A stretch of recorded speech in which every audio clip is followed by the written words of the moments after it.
Hello, beautiful star family. Just a very, very quick little connection that I wanted to have with each and every one of you today.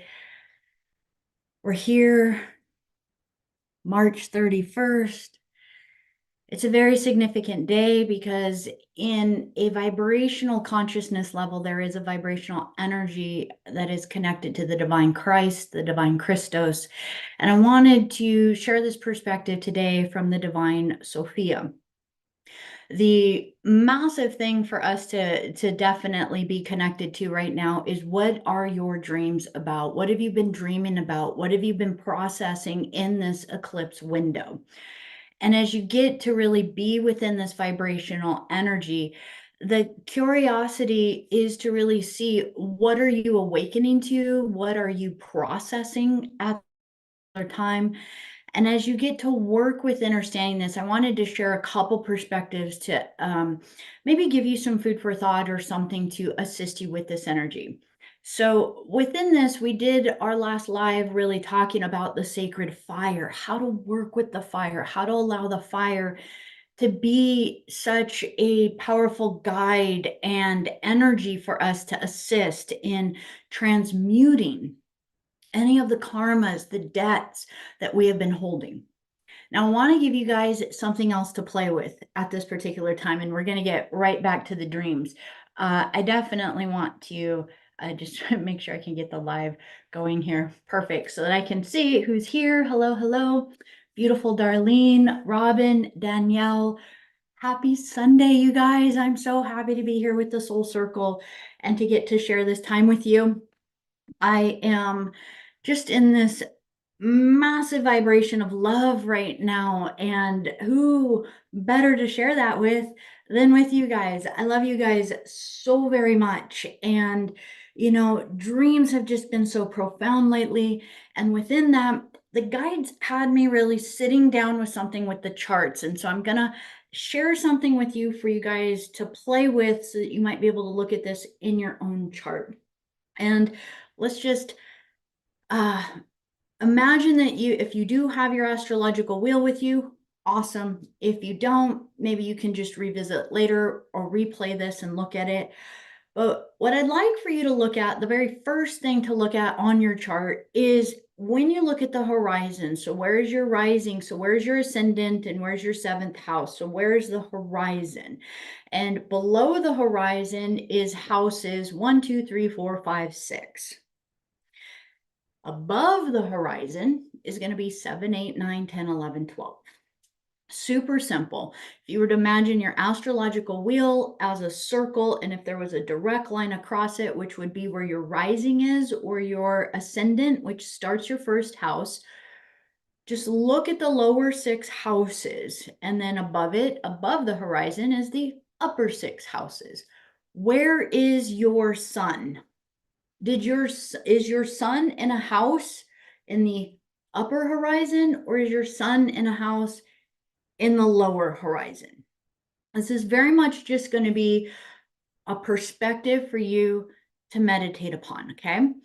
If your house is in one of the lower 6 houses or below the horizon, it means on a karmic level that you have come within this lifetime to give back, to share, to contribute, to guide or assist others, to work things out internally. And that through that internal process, how are you being a guide to others? How are you utilizing your life to really be of service to others? Now, from a karmic perspective, it is seen that if your sun is above the horizon, that your path in this lifetime is to learn to receive, to learn to basically allow accumulation from past lifetimes to be harvested, gained, or received within this lifetime. Now, one is not better than the other. Let's just really be clear on that right now, because it doesn't matter. Remember, we are eternal beings. We're going through cycles after cycles. We're going through different processes every single lifetime. So if we really start to look in this in a greater perspective, we're above the wheel, below the wheel, above the wheel, below the wheel on many, many different lifetimes. So now That's all I'm going to have you meditate within that. Have you come maybe to share back in this lifetime, or are you here to learn maybe to receive in this lifetime? Okay.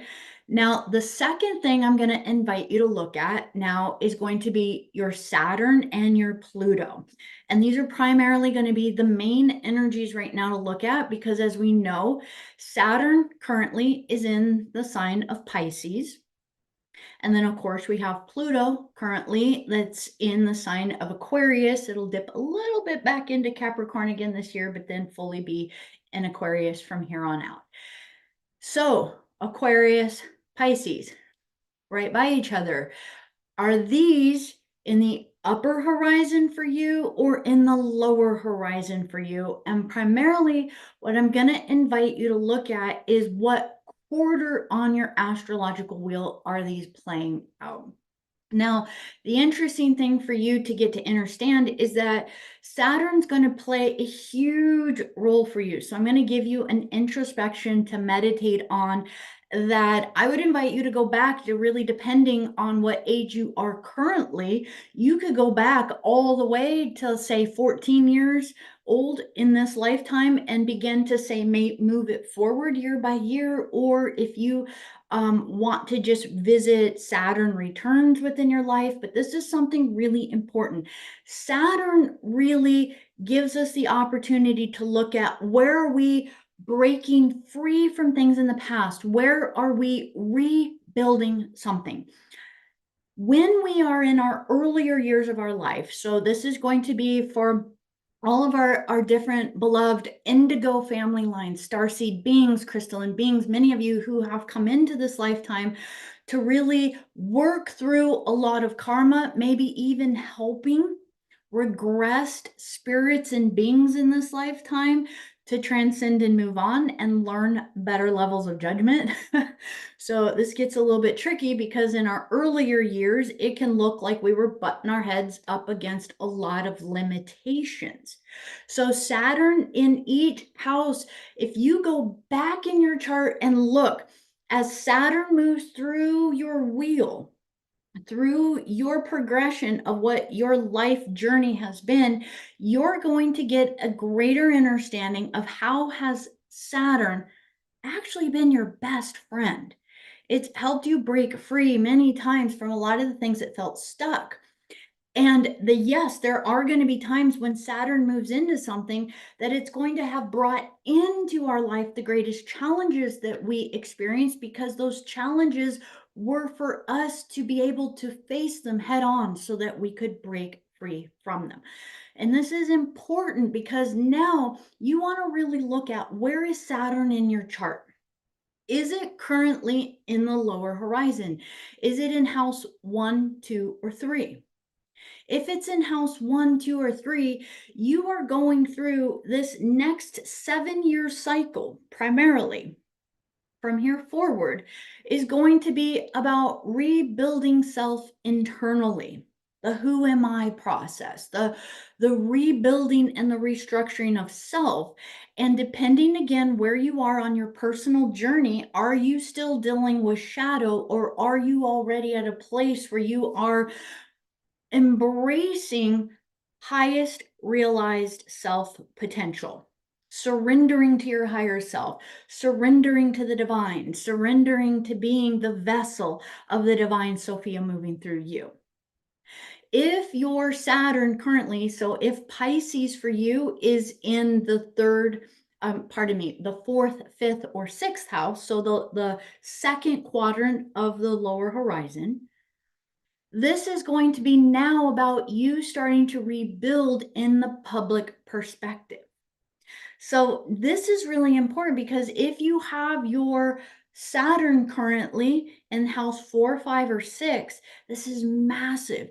You are really building up to be someone who is going to be really influencing others in the next say 14-year cycle. So into say 2038, 2039, all the way through that, because you really want to look at the wheel of where Saturn is going until it reaches your 10th house. If your Saturn is currently in the third quadrant, you want to really be focusing right now. If Saturn's in the 7th house, 8th house, or 9th house, if Pisces in one of those houses for you, have you stepped up? Are you being who you came here to be? Because this is massive. This is like the final dress rehearsal for you before you literally reach your golden time to really shine. This is where you're already expressing what you've accumulated prior to this. And so within this, because of the stellar cycle that we're in, because of the evolutionary time that we're in, this is huge. Have you set yourself up to be really starting to be that guide, that teacher, that leader, that emissary for others? If your Saturn is in the houses 10, 11, or 12 currently. So if Pisces is in the final quarter of your astrological wheel, this is really a time where you're starting to feel the energy for you start to go inward. So it might start to feel like you're having difficulty building things up in the outward reality because you really needed to have already done that. And now is the time to really embrace the ride as you move this into allowing you to go almost back into the cocoon again, introspectively, back into a rebirthing time of how you are creating yourself again as Saturn's going to be preparing to go back into the first quarter again. This is an introspection for you to really look at. That's why I invite you, if you can, if you have time, go on something like AstroSeek. Use the transit chart and click it back all the way to say maybe around age 14 for you, 15, 16, somewhere in there where you can really start to see what were the phases of life. Where is your natal Saturn? And knowing what uh, arc you've played within this lifetime so that you can begin to see when were your times that you really shined in this life? When did you feel more introverted? You can really see that through your own astrological blueprint. And again, this might be a little bit complicated or out there. If so, by all means, reach out to me. I'd be so happy to help you with this, to look at this within your chart, or find someone that can take you through this and help you look at this within your chart. Because once you start to realize, oh my gosh, yeah, these were the years that I felt really confident. I was really shining. Life was really happening. Oh, wow. As it started to move in the first house, I started to feel a little bit more introverted, didn't feel as comfortable, didn't shine as much with others. Second house, oh, started to feel myself breaking, or sorry, second quarter. Fourth, fifth, and sixth house started to shine, really move into work again. Seventh, eighth, and ninth, wow, really started to feel my energy, my confidence moving. 10th, 11th, 12th, the pinnacle is at the 10th house, and then it moves through. For those that have Saturn in the ninth or 10th house, that means your pinnacle of shining was when you were a baby, which means that it didn't really kick in for you again until around the age of 27, 26, 27, 28, where you really started to feel yourself being taken seriously or shining within, if we really look at Saturn this way. This is a really powerful way for you to start to look at what spiritualized journey are you on right now, and how can you work with that with this eclipse season. Now, the secondary thing that I'm going to invite you to look at is going to be what houses have Pluto move through for you, because Pluto's not going to move through a massive amount of any quarters of your wheel in this lifetime. If you're lucky, for those Pluto in Leo generation, you will reach 6 of the houses. You will probably be very close to your Pluto opposition currently. But for most other signs, we don't live to 120, 130 regularly, so we probably won't see our Saturn, or sorry, our Pluto opposition until much, much, much, much, much, much later. So within this, it's also important to understand, where's Pluto? What are you working on? So say, for instance, I'll give an example. My sun is in the third house. So it's in the first quadrant in the houses of communication. So it means that in this lifetime, my gift is to actually give back, to help others clear their karma in their lifetime, right? So now through levels of communication, transmissions, levels of learning, these types of things, my sun in the energy of the third house, you can see it's below the horizon. I'm here to give back in this lifetime, right? But my Pluto and my Saturn are in the upper horizon. They're in the eighth house, and they're also in the 10th house. So as we look at this vibrational energy, it's the understanding that the karma that we're clearing and the levels of empowerment are going to be held within your Saturn and your Pluto. So again, what is your life destiny with your sun sign? But your Pluto and your Saturn are going to give you maybe a little bit more of what is the heaviness that you came to really plow through, whether it was to clear it within your own field and receive that blessing of healing, or how are you maybe giving back in service to others, right? So within this, the beautiful things that the guides were showing today is that, one, Saturn, when we start to really embrace it as our best friend, it really shows us where we're constantly recreating ourselves into a better version if we are choosing. Pluto, on the other hand, for many of us right now, at this stellar activation time, at this powerful time of ascension, with light codes coming in as strong as they are, our Pluto is actually showing us, where did you come to shine? Where did you come to be such a gift? Such a gift to this life. So I want to take a pause right there before I do the next thing, because and I promise I will keep this video shorter today. I just want to say so much love. Hi, Beth. Brian, so happy to see you here. Brendy, ninth house sun above the horizon. Awesome. Tracy, so much love. Saturn and Pluto are both Scorpio, which is on your rising. So that'd be interesting to know if they're, because they want Pluto and Saturn will have to pick a house. Are they in your 12th house, or are they in your first house? It's quite a cusp. And sometimes if they're super close, that's also energy within their Saturn in the fourth house. Yeah, lovability, home, nurturing, fourth house, something that specific. Saturn in the fourth house is going to have a huge thing of, you know, recognizing that where our Saturn came in and also where our Pluto came in, especially if it's one of the massive karmic houses like fourth house, 10th house, eighth house. These are going to be signifiers that you would have chosen family situations that would have been challenging, so that you would have learned self-validation within yourself, self-reliance. And I'm going to take that a little bit further, just because this is part of our SoPhiA energy within here. If natal is on top of Saturn in third house, how to interpret? If natal what?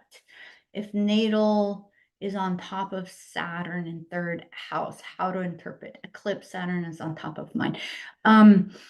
So this would be near a time of a Saturn return, obviously, if Saturn, and it would be saying Saturn's in the third house. So that would be an interpretation that I might give if that was in my chart. Saturn would be in there. It would be validation of your opinions, your communications, your voice, how you speak, and self-validation within that level that you would be here. I'd have to, again, I'm just kind of trying to do this off the top of my head and remember, I'm guessing then that your sun is in the above the horizon, which would then again mean that you're here to allow yourself to become, to recognize validation within yourself.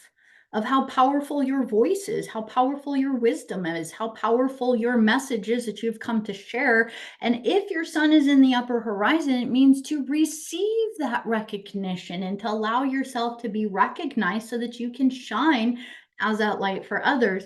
That's a possible interpretation within that. So now let's dive into this next thing. And this is really going to be looking at your astrological chart. You're going to now need to look at aspects. And there's 3 particular aspects I'm going to have you look at because we're dealing with lunar energy right now. And obviously within the solar eclipse, solar energy. And so these are going to have to do with the perspective of karmic astrology through the point of fortune. But we're going to look at your sun and your moon. Okay. Now, sun and your moon were conjunct with each other at the time of birth. This means that you were born on a new moon. So if the sun and earth are conjunct, sorry, I said sun and earth, didn't I? Sun and moon were conjunct. You were born on a new moon. Now, conjunctions, oppositions, and squares. These are the 3 things I'm going to have you look for on there. So if you were born at like a quarter moon or a crescent moon, or if you were born at an opposition, which would have been a full moon opposition, or if you are born where they are conjunct together, that is going to be a new moon. So if you were born on a new moon, a full moon, or one of the quarter crescent moons on there, it's just going to show a square. You're going to just look at the aspects of your astrological chart. If you look on AstroSeek, you can scroll down and just look at sun or moon and just see if they have an aspect to each other. If they have the aspect of conjunction, which means together, again, new moon, or if they have the aspect of opposition, which means full moon, or if they have the square where they are squared each other, this is where we want to just look at where you are really working on a massive, long-standing karmic energy within this particular lifetime that you can play with during this eclipse season. So as you are burning things in the fire, this might be the invitation for you. So if you were born within a new moon, so that means your sun and your moon are in conjunction, or you can pick your orb. I think Seek uses about a 7-degree orb with a conjunction on the moon. This means that you have come into a massively karmic family tree. And that within this family tree, there is a lot of drama within the family tree that you would have had a perspective of kind of realizing that it was outside of you, almost a sense of wanting to pull away from it in a particular way. And that you're not here to really fix it through the family tree, but rather identify that energy within self. Come to a deeper understanding within self of how maybe has that played out in many lifetimes. So within this, when you're born on a new moon, it actually does give you a better perspective sometimes for starting to understand long-standing karmas from multiple lifetimes, where the drama of the family starts to, from an evolutionary perspective, we can start to see it as something that we would have attracted as part of this lifetime in order for us to have seen these longer standing patterns. And how do we now change it within ourselves? I'm giving you a very spiritualized view of this. This doesn't mean everybody just naturally does this.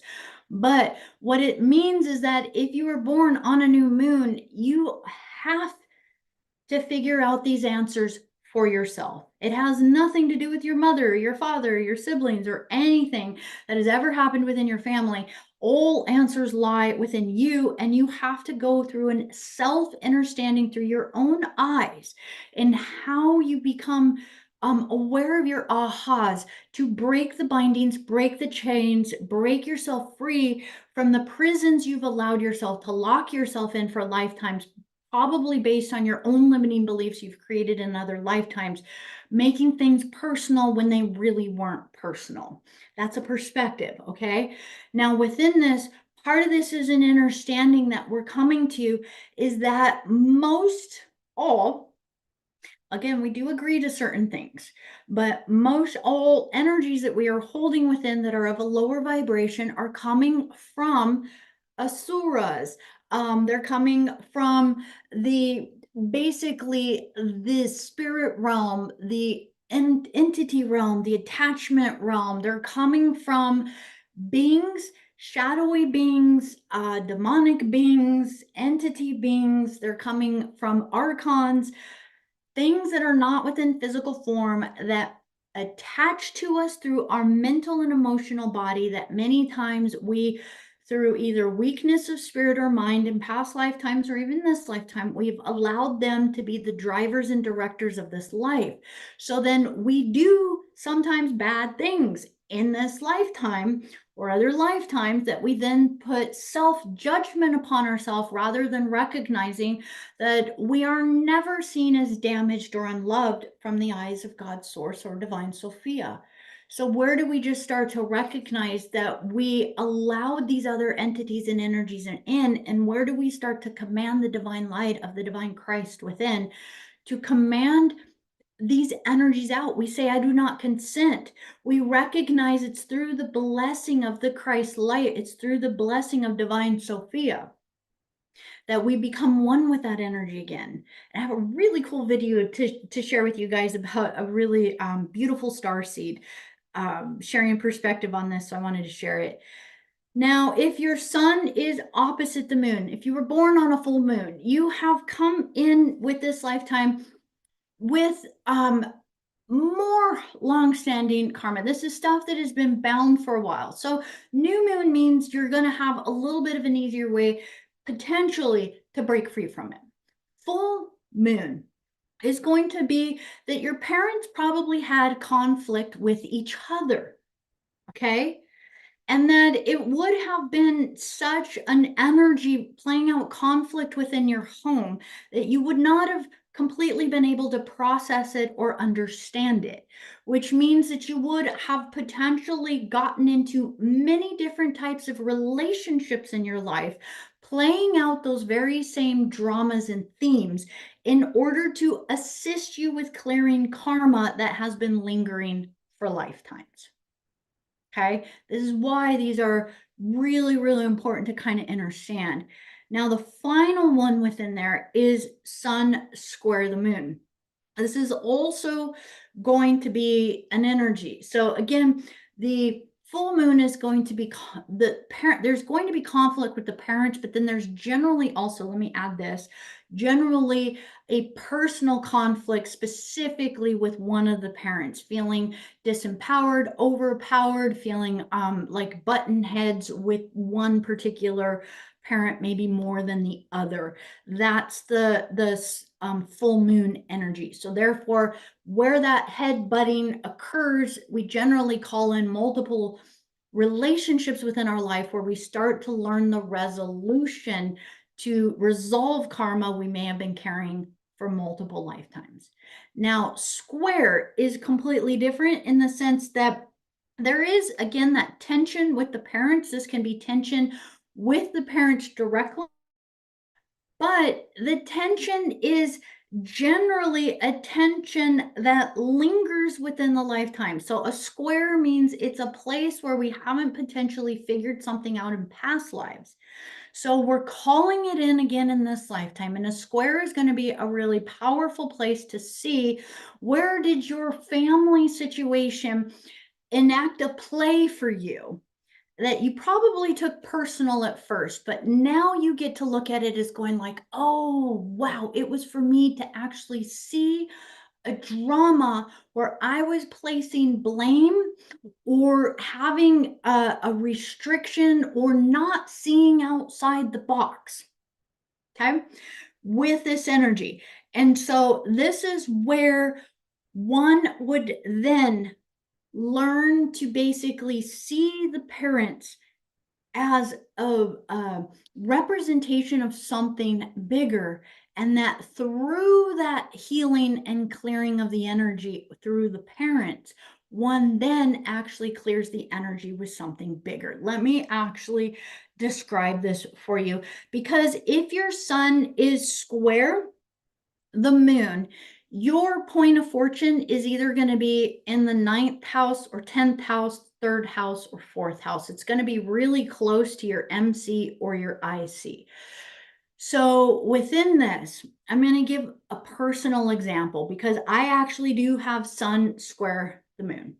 I do have a huge life lesson that I had to learn through a massively dominating mother energy in this lifetime. So it created a massive wound inside of not wanting to bond and be close to the divine mother or to the energy of mother.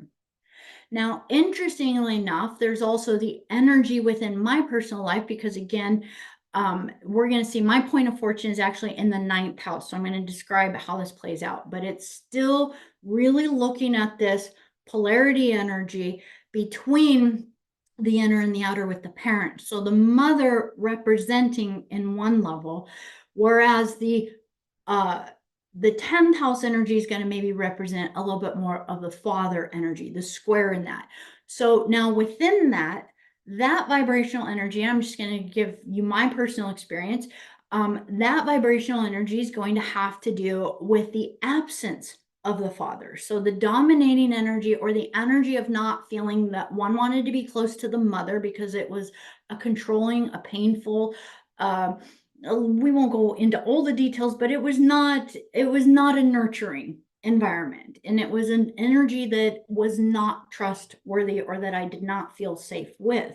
Whereas within the masculine energy, the energy of the man was absent because my father not only left at an early age but also passed away when I was very, very young. Okay, so he passed away when I was 9, but he had already not been in my life a little bit earlier before that. Now I'm going to give you the perspective of this as, again, this is a long-standing karma.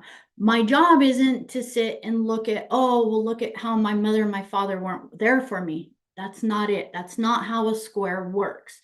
What this is it's the understanding that in past lifetimes, I had become so distorted and cut off from the divine mother, the divine SoPhiA, that my true seeking in this life was actually to have a connection to God source, which felt absent. Point of fortune in the ninth house, a connection to God, but it felt absent. But the wound is with the mother, which meant that all the programming in this lifetime was seeking God's source through something masculine, which wasn't there.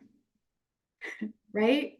So now we get to look at it introvertedly, which recognizes that the journey has always been about falling in love again with the divine mother, the divine SoPhiA. So my healing has always had to be in this lifetime with the mother. Okay.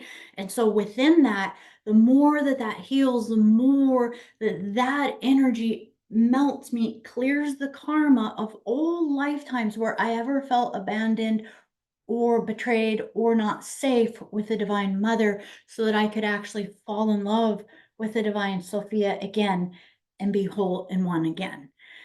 That is an invitation for all of us as we get to look within. As we look at these placements within our chart, they show us maybe some of the, dramas in this physical lifetime, in the material reality, in the what was of this lifetime. But you and I all know that that's not the important energy. What's the bigger story? Pretty much everything in our chart is asking us to look at, where did you ever feel separated from God's source? What was your unique story and how you felt separated from God's source? Where did you feel betrayed? Where did you feel abandoned? Where did you feel alone? Where did you feel cut off? and that our level of healing is played out in all of these different themes through all of these different characters and all of these different miasms. But they're all just ways, mirrors for us to really look back in to where can we fall in love again into the arms of the divine and recognize that the divine has always been there. The divine SoPhiA for us comes in all forms. It doesn't matter what name you want to call her. Do you want to call her Shakti? Do you want to call her Tara, Kuan Yin? Do you want to call her Sekhmet or Hathor or Isis or Mary or Magdalene? It doesn't matter. It doesn't matter what name you have for her. She has come to us in many, many forms, many bodies, many representations, but they are all the one divine SoPhiA. And within this, we are going through such a massive time right now because right now we are having a burst of light that is reaching out from within us. And it's so powerful that those that are anti-Christic, the antichrist beings, the controllers, those that have been trying to squish us, control us, subserviate us to make us feel like we are weak little peons and nothing, that we need to just follow the rules, shut up and do what we're told. Saturn says, no, no, no, no, no. Especially Saturn in Pisces says, I don't think so.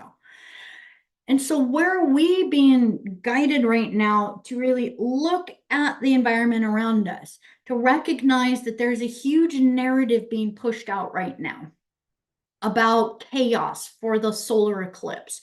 All of these national alerts and schools getting shut down and these stories of like, oh, these tragedies or things that are going to happen. They're playing out all these narratives right now. They're trying to create chaos, running ships into bridges, collapsing things, cutting us off from each other, exasperating the demonic realms that are attached to so many of the beings in humanity, the bodies that are walking around that are literally soulless because they have allowed themselves to be overtaken by these spirits and entity attachments.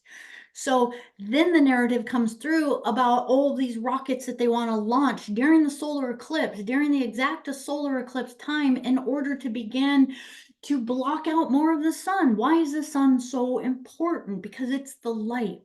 But when we recognize that the light is right inside of us, we become the biggest threat because they cannot dim our light when we are connected to the divine. When the divine SoPhiA is within us, it doesn't matter if you're in the house or you're outside or they keep chemtrailing or they keep trying to change the weather patterns so that the sun isn't shining. It doesn't matter.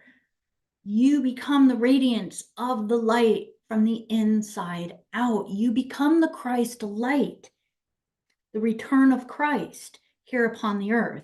So I'm going to take a pause on this because I want to give you guys an example of how these brilliant little star seeds are here. They're here. And I've come across a couple little videos and I finally got a little video clip that I want to end today with to share with you that these beings are here. They wouldn't be coming if there was no hope. If it was all gonna go to shit and nothing was gonna work, they wouldn't be coming. They would have stayed in spirit form and said, hey, we'll be the threshold guardians and we'll help you through the other side. No, we are not in a helpless state. We are not in a state where it feels as though, what's the point? There's so many of you. I love you guys so much. I'm giving you the hugest hug right now. So many of you that I hear, what's the point if it hurts so bad, if I don't have someone to share this with, or if nobody gets me, what's the point of being here if it feels like it's just more and more and I've been just dealing with this my whole life? What's the point? The point is eternal. It's not just this tiny little lifetime that we're in this time. The point is so much bigger than us. And so within this, I just want to say so much love. Oh my gosh, the chat over here. I love you guys. This is awesome. Piccolo sun. Oh, see, and you got the sun name. I actually want to say I put on my sun shirt today because it was like 30 some degrees outside today. And I'm like, no, I'm going to put summer clothes on because I'm going to manifest some sunshine. So it is actually shining. It is getting up into the 40s now. Go, go, go. I'm wanting it to get a little bit brighter. The sun, absolutely. Hello. Yes, the journey of Heru. Wonderful love. From France. Hello, Valerie. Linda, Danielle, moon aspect square Mercury. Awesome. That's definitely going to be a little bit different. Hey, Brandon, so awesome to have you here.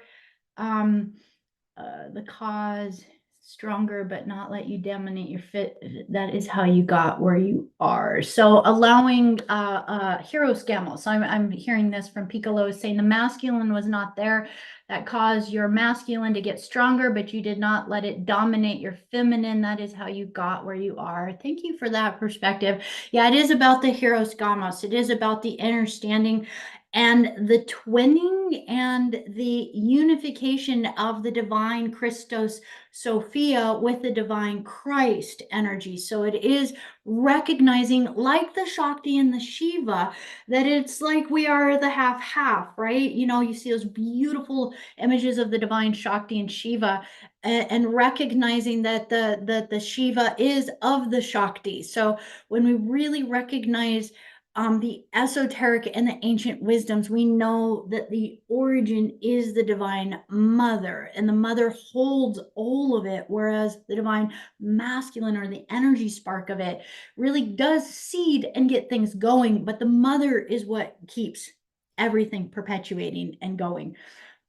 Yes, Kuan Yin recently came to me as a guide. Oh, I love Kuan Yin. I actually carry her with me everywhere.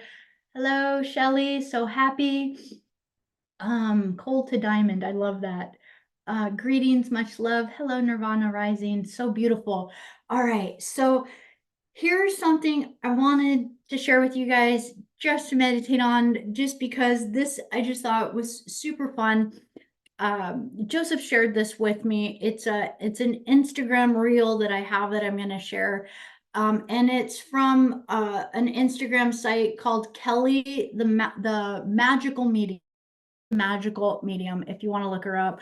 She does a lot of videos. As I looked up, I only saw this one and then I went to get the video with her son, and she has images of him from when he was super little.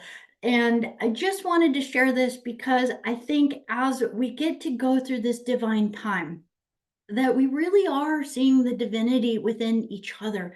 And as we get to see that divinity, there is chaos again around us.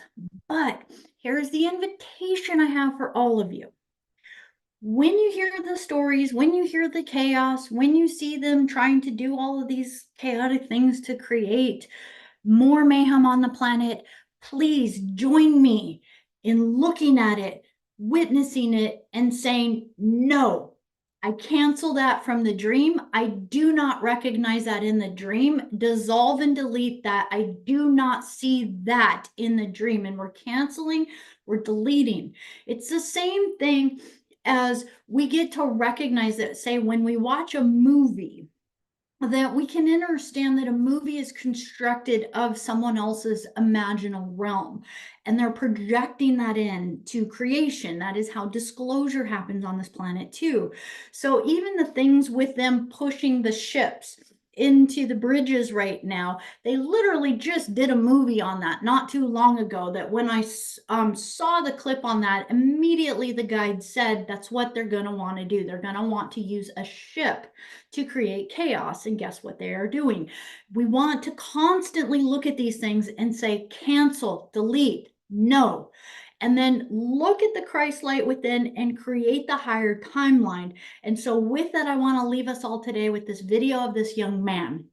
Let's start to be the pillars of light for these beings, these star seeds that are coming.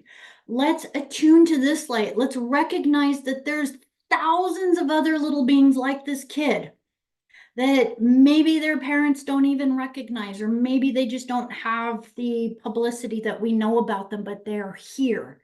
Let's utilize this young being as a template to reach all the star seeds on the planet that say, yes, you are the divine, that we are here.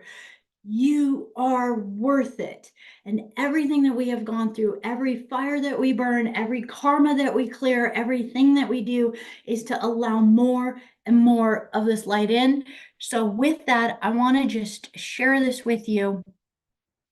And I'm going to observe on the chat. Please just give me a thumbs up just to make sure that you guys can hear this. Okay. They're very curious. What is God? Is God? So God is an energy that is used to create something. So you know souls, right? Yeah. Souls have the God energy in them. Okay. So let's say you took away the God energy from anything. It would just become nothing. Field. It's a field. That's You fascinating. can't ask it stuff. You can't pray to it. You can? Yeah, you can. You can. So So if someone doesn't believe in God, then I guess you don't believe in yourself, because basically wow, every that's single living thing, and not even living thing, every single atom, every single piece of energy is made from the God source. wow, this is fascinating. So what is the God source? What is it? Space and time itself was created from that. That's amazing. What does the God source look like? Does it look like a person? What does it look like? It just looks like what's in front of it. It just looks like what they're looking at. Like you can't really see it. It's just kind of, it looks like what it is. Because a lot of people say that it looks like a bright light. Normally it looks like a bright light, but if a human were to look at it, it would just be invisible, because it's what you're looking at. You can't just have it plain Okay. with in dark space. It doesn't work like that. So when you pass away, what can it look like? In light I'd say a space? bright orb. A bright orb.